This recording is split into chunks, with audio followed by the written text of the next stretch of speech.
ನಿನ್ನೆ ಪರಪ್ಪನಗ್ರಹಾರ ಪೊಲೀಸ್ ಠಾಣೆಯಲ್ಲಿ ಈ ಪರಪ್ಪನಗ್ರಹಾರ ಕಾರಾಗೃಹದಲ್ಲಿ ಕೇಂದ್ರ ಕಾರಾಗೃಹದಲ್ಲಿ ಆಗಿರ್ತಕ್ಕಂತಹ ಕೆಲವು ಅಕ್ರಮಗಳ ಬಗ್ಗೆ 3 ಅಪರಾಧ ಪ್ರಕರಣಗಳು ಈಗ ದಾಖಲಾಗಿದ್ದಾವೆ. ಅವುಗಳ ತನಿಖೆಯನ್ನು ಈಗ ನಾವು ಕೈಗೆತ್ತಿಕೊಳ್ತಾ ಇದ್ದೇವೆ. ಒಂದು ಪ್ರಕರಣದ ತನಿಖೆಯನ್ನು ACP ಮಟ್ಟದ ಅಧಿಕಾರಿಗಳಿಗೆ ಕೊಡಲಾಗಿದೆ. ಉಳಿದ 2 ಪ್ರಕರಣಗಳನ್ನು ಇನ್ಸ್ಪೆಕ್ಟರ್ಗಳಿಗೆ ಕೊಡಲಾಗಿದೆ. ಈ ಕಾರಾಗೃಹದ ವಿಷಯಗಳು ಬಂದಾಗ ಅಲ್ಲಿ ತನಿಖೆ ಮಾಡಲಿಕ್ಕೆ ನ್ಯಾಯಾಲಯದ ಅನುಮತಿ ಕೂಡ ಬೇಕಾಗ್ತದೆ. ಆ ಅನುಮತಿಯನ್ನು ತೆಗೆದುಕೊಳ್ತಾ ಇದ್ದಾರೆ ಮತ್ತು ಮುಂದಿನ ತನಿಖೆಯನ್ನು ಕೂಲಂಕಷವಾಗಿ ಮಾಡಲಾಗ್ತದೆ. ಸರ್, ಇದು ಏನಾದರೂ ಅಲ್ಲಿ ಲೋಕಲ್ ಅವರಿಗೆ ಇನ್ವೆಸ್ಟಿಗೇಷನ್ ಕೇಳಿದ್ದೀರಾ ಅಥವಾ ಸಪರೇಟ್ ಇನ್ವೆಸ್ಟಿಗೇಷನ್? ಹೌದು, ಒಬ್ಬ ACP ಅವರು ಮತ್ತು 2 ಜನ ಇನ್ಸ್ಪೆಕ್ಟರ್ಗಳು ಈ 3 ಪ್ರಕರಣಗಳ ತನಿಖೆಗಳನ್ನು ಮಾಡ್ತಾ ಇದ್ದಾರೆ. ಸರ್, ಏನು ಕಾಯ್ದೆ ಏನು ಯಾವುದು? ಈಗ ಪ್ರಿಸನ್ ಆ್ಯಕ್ಟು ಮತ್ತು ಇತರ ಸೆಕ್ಷನ್ಗಳನ್ನು ಹಾಕ್ಕೊಂಡಿದ್ದಾರೆ. ಅದಕ್ಕೆ ಪೂರಕವಾಗಿ ಕೆಲಸ ಪಡೆಯೋ ಅವಶ್ಯಕತೆ ಇದೆಯಾ ಸರ್?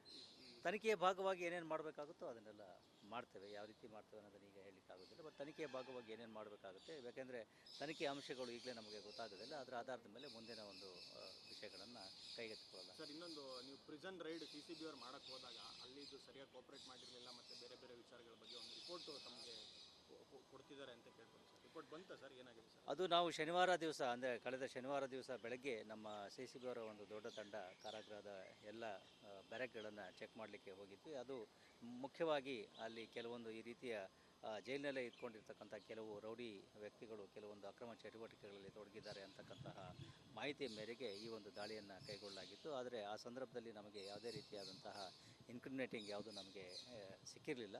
ಈಗ ಕೆಲವೊಂದು ಅಂಶಗಳ ಪ್ರಕಾರ ಅಲ್ಲಿ ನಾವು ಹೋಗೋದಕ್ಕೆ ಪೂರ್ವದಲ್ಲಿಯೇ ಸ್ವಲ್ಪ ಮಟ್ಟಿಗೆ ಅಲ್ಲಿ ಅವುಗಳನ್ನೆಲ್ಲ ಬೇರೆ ಕಡೆ ಸಾಗಿಸ್ತಕ್ಕಂತಹ ಸಾಧ್ಯತೆ ಇದೆ ಅಂತಕ್ಕಂತಹ ಮಾಹಿತಿ ಬಂದಿದೆ. ಅದ್ರ ಬಗ್ಗೆ ಒಂದು ತನಿಖೆಯೂ ನಡೀತಾ ಇದೆ, 2ನೇದು ವಿಚಾರಣೆಯೂ ಕೂಡ ನಡೀತಾ ಇದೆ. ಸರ್, ಸತ್ಯ ಅನ್ನೋನು ಹೊರಗಡೆಯಿಂದನೂ ಈಗ ಭಾಗಿಯಾಗಿದ್ದ, ಆತನ ವಿಚಾರಣೆಯನ್ನು ಮಾಡ್ತಾ ಇದ್ದೀವಿ. ಬಂಧನ ಆಗಿದೆ, ವಿಚಾರಣೆ ಮಾಡ್ತಾ ಇದ್ವಿ. ನಂತರದ ಬಂದಂಥ ಪ್ರಶ್ನೆ ಬರ್ತದೆ.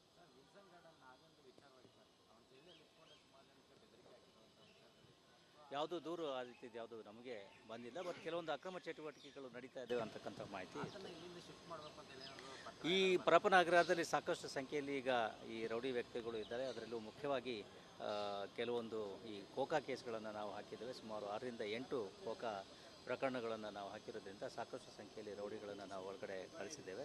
ಅವರುಗಳು ಅಲ್ಲಿಯೇ ಸೇರಿಕೊಂಡು ಮತ್ತೆ ಬೇರೆ ಬೇರೆ ಅಪರಾಧ ಚಟುವಟಿಕೆಗಳು ಅಥವಾ ಅಕ್ರಮ ಚಟುವಟಿಕೆಗಳು ಮಾಡ್ತಕ್ಕಂಥ ಸಾಧ್ಯತೆ ಇರೋದರಿಂದ ಈಗಾಗಲೇ ಅವರನ್ನು ಬೇರೆ ಕಡೆಗೆ ಶಿಫ್ಟ್ ಮಾಡಬೇಕು ಅಂಥೇಳಿ ನಾವು ಕೋರಿಕೊಂಡಿದ್ದೇವೆ. ಅದರ ಮನವಿಯನ್ನು ಮುಂದಿನ ದಿವಸಗಳಲ್ಲಿ ಪೂರೈಸಲಾಗ್ತದೆ. ಸರಿ, ಪರ್ಟಿಕ್ಯುಲರ್ಲಿ ಈಗೇನು 3 FIR ಆಗಿದೆ ಸರ್, ಅದರಲ್ಲಿ ಒಂದಷ್ಟು ಜನರ ಹೆಸರು ಉಲ್ಲೇಖ ಆಗಿದೆ. ಅವರೆಲ್ಲರೂ ಈಗ ಪರಪ್ಪನಗರದಲ್ಲಿ ಇದ್ದಾರೆ. ಅವ್ರುಗಳನ್ನು ಡಿಸ್ಮ್ಯಾಂಟ್ಲ್ ಮಾಡಿ ಬೇರೆ ಬೇರೆ ಕಡೆ ಶಿಫ್ಟ್ ಮಾಡಲಿಕ್ಕೆ ಏನಾದ್ರು ನೀವು ಮನವಿ ಪತ್ರ ಕೊಟ್ಟಿದ್ದೀರಾ ಸರ್?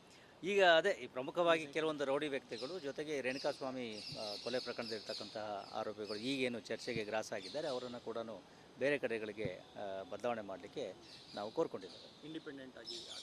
ಹೌದು.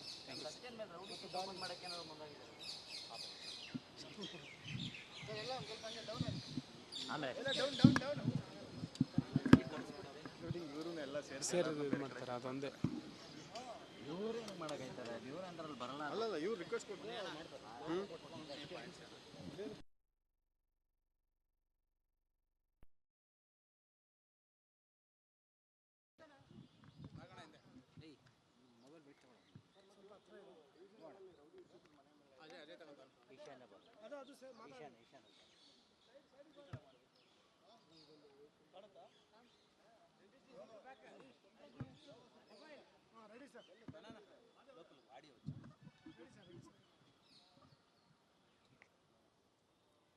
ನಿನ್ನೆ ಪರಪ್ಪನಗ್ರಹಾರ ಪೊಲೀಸ್ ಠಾಣೆಯಲ್ಲಿ ಈ ಪರಪ್ಪನಗ್ರಹಾರ ಕಾರಾಗೃಹದಲ್ಲಿ ಕೇಂದ್ರ ಕಾರಾಗೃಹದಲ್ಲಿ ಆಗಿರ್ತಕ್ಕಂತಹ ಕೆಲವು ಅಕ್ರಮಗಳ ಬಗ್ಗೆ 3 ಅಪರಾಧ ಪ್ರಕರಣಗಳು ಈಗ ದಾಖಲಾಗಿದ್ದಾವೆ. ಅವುಗಳ ತನಿಖೆಯನ್ನು ಈಗ ನಾವು ಕೈಗೆತ್ತಿಕೊಳ್ತಾ ಇದ್ದೇವೆ. ಒಂದು ಪ್ರಕರಣದ ತನಿಖೆಯನ್ನು ACP ಮಟ್ಟದ ಅಧಿಕಾರಿಗಳಿಗೆ ಕೊಡಲಾಗಿದೆ. ಉಳಿದ 2 ಪ್ರಕರಣಗಳನ್ನು ಇನ್ಸ್ಪೆಕ್ಟರ್ಗಳಿಗೆ ಕೊಡಲಾಗಿದೆ. ಈ ಕಾರಾಗೃಹದ ವಿಷಯಗಳು ಬಂದಾಗ ಅಲ್ಲಿ ತನಿಖೆ ಮಾಡಲಿಕ್ಕೆ ನ್ಯಾಯಾಲಯದ ಅನುಮತಿ ಕೂಡ ಬೇಕಾಗ್ತದೆ. ಆ ಅನುಮತಿಯನ್ನು ತೆಗೆದುಕೊಳ್ತಾ ಇದ್ದಾರೆ ಮತ್ತು ಮುಂದಿನ ತನಿಖೆಯನ್ನು ಕೂಲಂಕಷವಾಗಿ ಮಾಡಲಾಗ್ತದೆ. ಸರ್, ಇದು ಏನಾದರೂ ಅಲ್ಲಿ ಲೋಕಲ್ ಅವರಿಗೆ ಇನ್ವೆಸ್ಟಿಗೇಷನ್ ಕೇಳಿದ್ದೀರಾ ಅಥವಾ ಸಪರೇಟ್ ಇನ್ವೆಸ್ಟಿಗೇಷನ್? ಹೌದು, ಒಬ್ಬ ACP ಅವರು ಮತ್ತು 2 ಜನ ಇನ್ಸ್ಪೆಕ್ಟರ್ಗಳು ಈ 3 ಪ್ರಕರಣಗಳ ತನಿಖೆಗಳನ್ನು ಮಾಡ್ತಾ ಇದ್ದಾರೆ. ಸರ್, ಏನು ಕಾಯ್ದೆ ಏನು ಯಾವುದು? ಈಗ ಪ್ರಿಸನ್ ಆ್ಯಕ್ಟು ಮತ್ತು ಇತರ ಸೆಕ್ಷನ್ಗಳನ್ನು ಹಾಕ್ಕೊಂಡಿದ್ದಾರೆ. ಅದಕ್ಕೆ ಪೂರಕವಾಗಿ ಕೆಲಸ ಪಡೆಯೋ ಅವಶ್ಯಕತೆ ಇದೆಯಾ ಸರ್?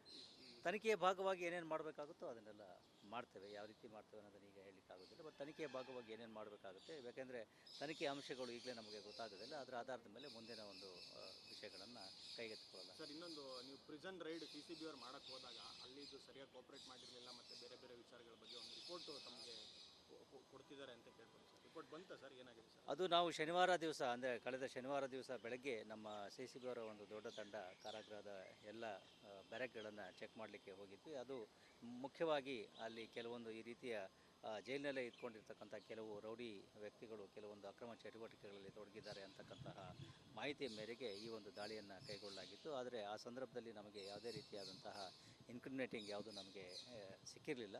ಈಗ ಕೆಲವೊಂದು ಅಂಶಗಳ ಪ್ರಕಾರ ಅಲ್ಲಿ ನಾವು ಹೋಗೋದಕ್ಕೆ ಪೂರ್ವದಲ್ಲಿಯೇ ಸ್ವಲ್ಪ ಮಟ್ಟಿಗೆ ಅಲ್ಲಿ ಅವುಗಳನ್ನೆಲ್ಲ ಬೇರೆ ಕಡೆ ಸಾಗಿಸ್ತಕ್ಕಂತಹ ಸಾಧ್ಯತೆ ಇದೆ ಅಂತಕ್ಕಂತಹ ಮಾಹಿತಿ ಬಂದಿದೆ. ಅದ್ರ ಬಗ್ಗೆ ಒಂದು ತನಿಖೆಯೂ ನಡೀತಾ ಇದೆ, ಎರಡನೇದು ವಿಚಾರಣೆಯೂ ಕೂಡ ನಡೀತಾ ಇದೆ. ಸರ್, ಸತ್ಯ ಅನ್ನೋನು ಹೊರಗಡೆಯಿಂದನೂ ಈಗ ಭಾಗಿಯಾಗಿದ್ದ, ಆತನ ವಿಚಾರಣೆಯನ್ನು ಮಾಡ್ತಾ ಇದ್ದೀವಿ. ಬಂಧನ ಆಗಿದೆ. ವಿಚಾರಣೆ ಮಾಡ್ತಾ ಇದ್ವಿ, ನಂತರದ ಬಂದಂಥ ಪ್ರಶ್ನೆ ಬರ್ತದೆ.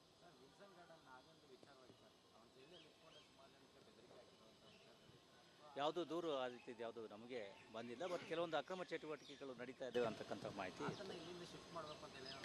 ಈ ಪರಪನಗರದಲ್ಲಿ ಸಾಕಷ್ಟು ಸಂಖ್ಯೆಯಲ್ಲಿ ಈಗ ಈ ರೌಡಿ ವ್ಯಕ್ತಿಗಳು ಇದ್ದಾರೆ. ಅದರಲ್ಲೂ ಮುಖ್ಯವಾಗಿ ಕೆಲವೊಂದು ಈ ಕೋಕಾ ಕೇಸ್ಗಳನ್ನು ನಾವು ಹಾಕಿದ್ದೇವೆ. ಸುಮಾರು 6ರಿಂದ 8 ಕೋಕಾ ಪ್ರಕರಣಗಳನ್ನು ನಾವು ಹಾಕಿರೋದ್ರಿಂದ ಸಾಕಷ್ಟು ಸಂಖ್ಯೆಯಲ್ಲಿ ರೌಡಿಗಳನ್ನು ನಾವು ಒಳಗಡೆ ಕಳಿಸಿದ್ದೇವೆ. ಅವರುಗಳು ಅಲ್ಲಿಯೇ ಸೇರಿಕೊಂಡು ಮತ್ತೆ ಬೇರೆ ಬೇರೆ ಅಪರಾಧ ಚಟುವಟಿಕೆಗಳು ಅಥವಾ ಅಕ್ರಮ ಚಟುವಟಿಕೆಗಳು ಮಾಡ್ತಕ್ಕಂಥ ಸಾಧ್ಯತೆ ಇರೋದರಿಂದ ಈಗಾಗಲೇ ಅವರನ್ನು ಬೇರೆ ಕಡೆಗೆ ಶಿಫ್ಟ್ ಮಾಡಬೇಕು ಅಂಥೇಳಿ ನಾವು ಕೋರಿಕೊಂಡಿದ್ದೇವೆ. ಅದರ ಮನವಿಯನ್ನು ಮುಂದಿನ ದಿವಸಗಳಲ್ಲಿ ಪೂರೈಸಲಾಗ್ತದೆ. ಸರಿ, ಪರ್ಟಿಕ್ಯುಲರ್ಲಿ ಈಗೇನು 3 FIR ಆಗಿದೆ ಸರ್, ಅದರಲ್ಲಿ ಒಂದಷ್ಟು ಜನರ ಹೆಸರು ಉಲ್ಲೇಖ ಆಗಿದೆ. ಅವರೆಲ್ಲರೂ ಈಗ ಪರಪನಗರದಲ್ಲಿ ಇದ್ದಾರೆ. ಅವ್ರುಗಳನ್ನು ಡಿಸ್ಮ್ಯಾಂಟಲ್ ಮಾಡಿ ಬೇರೆ ಬೇರೆ ಕಡೆ ಶಿಫ್ಟ್ ಮಾಡಲಿಕ್ಕೆ ಏನಾದ್ರು ನೀವು ಮನವಿ ಪತ್ರ ಕೊಟ್ಟಿದ್ದೀರಾ ಸರ್? ಈಗ ಅದೇ ಪ್ರಮುಖವಾಗಿ ಕೆಲವೊಂದು ರೌಡಿ ವ್ಯಕ್ತಿಗಳು ಜೊತೆಗೆ ರೇಣುಕಾಸ್ವಾಮಿ ಕೊಲೆ ಪ್ರಕರಣದಲ್ಲಿರ್ತಕ್ಕಂತಹ ಆರೋಪಿಗಳು ಈಗೇನು ಚರ್ಚೆಗೆ ಗ್ರಾಸ ಆಗಿದ್ದಾರೆ ಅವರನ್ನು ಕೂಡ ಬೇರೆ ಕಡೆಗಳಿಗೆ ಬದಲಾವಣೆ ಮಾಡಲಿಕ್ಕೆ ನಾವು ಕೋರ್ಕೊಂಡಿದ್ದೇವೆ. ಇಂಡಿಪೆಂಡೆಂಟ್ ಆಗಿ. ಹೌದು.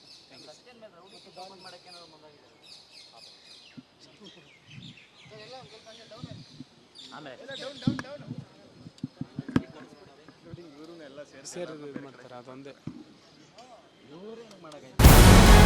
ನಮಸ್ಕಾರ, ಕರ್ನಾಟಕ ಪ್ರೈಮ್ ಟೈಮ್ಗೆ ಸ್ವಾಗತ. ನಾನು ಜಯಪ್ರಕಾಶ್ ಶೆಟ್ಟಿ. ಇಡೀ ಕರ್ನಾಡು ಇವತ್ತು ರೆಬೆಲ್ ಆಗಿ ನಿಂತಿದೆ. ಈ ಹಗರಣಗಳನ್ನು ಸದನದಲ್ಲಿ ಪ್ರಸ್ತಾಪ ಮಾಡಲು ಕೂಡ ಕಾಂಗ್ರೆಸ್ ಹಿಂದೇಟು ಹಾಕಿದ್ದೇಕೆ? ನಿಮ್ಗೆ ಸಂಬಳ ಅದಕ್ಕೆ, ನಿಮಗೆ ವಾಹನ ಅದಕ್ಕೆ, ನಿಮಗೆ ವೆಪನ್ ಅದಕ್ಕೆ, ನೀವು ಅದನ್ನು ಸೆರೆ ಹಿಡಿಬೇಕಾಗಿತ್ತು. ನೀವು ವಿದ್ಯುತ್ ಬರ ಇದೆ ಅಂತ ಹೇಳ್ತಾ ಇದ್ದೀರಿ, ಎಲ್ಲಿ ಬರ ಇದೆ ನೀವು ಹೇಳಬೇಕು. ಪಾಕಿಸ್ತಾನ್ ಆಕ್ಯುಪೈಡ್ ಕಾಶ್ಮೀರ್ ಅದು ಎಂದೆಂದಿಗೂ ನಮ್ಮದು. 40 ಮೆಷಿನ್ಗಳು ತಂದಿತ್ತು ನೋಟ್ ಎಣಿಸುವುದಕ್ಕೆ, ಅದೇ ಹಾಳಾಯಿತು. ಮಥುರಾದ ಗಲಾಟೆ ಇದೆಯಲ್ಲ, ಅದು ಸ್ಥಳೀಯವಾಗಿ ಕೂತು ಪರಿಹರಿಸಬಹುದಾದಂಥ ಕಾನೂನಿದೆ. ಗ್ಯಾರಂಟಿ ಯೋಜನೆಯಿಂದ ನಷ್ಟ ಆಗಿದೆ, ಲಾಭ ಆಗಿದೆ, ದಯವಿಟ್ಟು ಹೇಳಿ. Dawood Ibrahim most wanted criminal ಯಾವಾಗಾದ ಅಂದರೆ ಇಲ್ಲಿ ತನಕ ಭಾರತ ದೇಶದಲ್ಲಿ ಓರ್ವ ದಲಿತ ಪ್ರಧಾನಿಯಾದಂಥ ಇತಿಹಾಸವೇ ಇಲ್ಲ. ರಿಪಬ್ಲಿಕ್ ವರ್ಲ್ಡ್ ಆಪ್ ಇದು ಕೇವಲ ಅಪ್ಲಿಕೇಶನ್ ಅಲ್ಲ, ಸಮಗ್ರ ಸುದ್ದಿಗಳ ಸಂಪರ್ಕ ಮಾರ್ಗಕ್ಕೆ ಕ್ರಾಂತಿಕಾರಿ ಬದಲಾವಣೆ. ರಿಪಬ್ಲಿಕ್ ವರ್ಲ್ಡ್ ಆಪ್ ಕೇವಲ ಸುದ್ದಿ ಅಪ್ಲಿಕೇಶನ್ ಅನ್ನ ಪರಿಚಯ ಮಾಡ್ತಾ ಇಲ್ಲ, ಬದಲಾಗಿ ಡಿಜಿಟಲ್ ಸುದ್ದಿ ಬಳಕೆಯ ಹೊಸ ಯುಗಕ್ಕೆ ನಾಂದಿ ಹಾಡ್ತಾ ಇದೆ.